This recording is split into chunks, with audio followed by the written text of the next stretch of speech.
অনুষ্ঠিত হলো পরিবেশ বান্ধব প্রশিক্ষণ শিবির ও কৃষি ভিত্তিক কর্মসূচি। বালেশ্বর ময়ূরভঞ্জ কৃষকদের জন্য কৃষি উন্নয়ন ও শিল্প উন্নয়ন কেন্দ্র কর্তৃক কৃষি ভিত্তিক এবং পরিবেশগত ভারসাম্য বিষয়ক 2 দিনের কর্মসূচির আয়োজন করা হয়।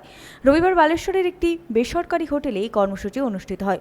উপস্থিত ছিলেন ডক্টর সঞ্জয় দানব, রসায়নবিদ এবং দক্ষতা উন্নয়ন পরিষদ, ভারত সরকার জলেশ্বর ব্লক আধিকারিক মানস কুমার জেনা, সংগঠনের সম্পাদক সৌমেন কোলে, সংগঠনের সদস্য ডক্টর নগেন্দ্র। সংগঠনের সম্পাদক সৌমেন কোলে জানান, এই কর্মসূচির মূল লক্ষ্য হল কৃষকদের কৃষিক্ষেত্রে প্রাকৃতিক পদ্ধতি গ্রহণ করা এবং সৌরশক্তির মাধ্যমে বিদ্যুৎ উৎপাদন করে তা কৃষিক্ষেত্রে কাজে লাগানো। এই প্রশিক্ষণ শিবিরে অংশগ্রহণ করেন মোট 40 জনেরও বেশি কৃষক। हमारा यहाँ पे बालेश्वर डिस्ट्रिक्ट में जलेश्वर में 2 दिन का एक प्रोग्राम हुआ है, जिसको वर्कशॉप बोलते हैं। वो किसके ऊपर है? एग्री वोल्टेक के ऊपर।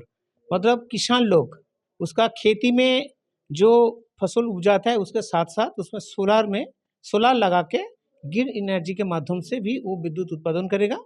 उसमें भी उसका आय होगा। जैसे कि गवर्नमेंट का योजना है कि दुगुना इनकम किसान को होना है, तो किस तरीके से हो पाएगा? इसी तरीके से हो पाएगा। एक तो एक साइड में उसका ज़मीन में खेती बाड़ी होगा, जिसके माध्यम से उसको रोजगार होगा, और उसके साथ साथ उसी ज़मीन में उसको सोलार सिस्टम में उसको विद्युत उत्पादन होगा, तो विद्युत उत्पादन के माध्यम से उसको रोजगार आ जाएगा। इसी हिसाब से उसको 2 गुना क्या 3 गुना भी इसको हो सकता है। इसके ऊपर हमारे यहाँ पे ट्रेनिंग हुआ है। हमारा ऑर्गेनाइजेशन के साथ साथ भारत सरकार का skill council for green jobs and German सरकार का GIZ दोनों की ही प्रतिनिधि यहाँ पे मौजूद थे। Bureau report 99 news Bangla.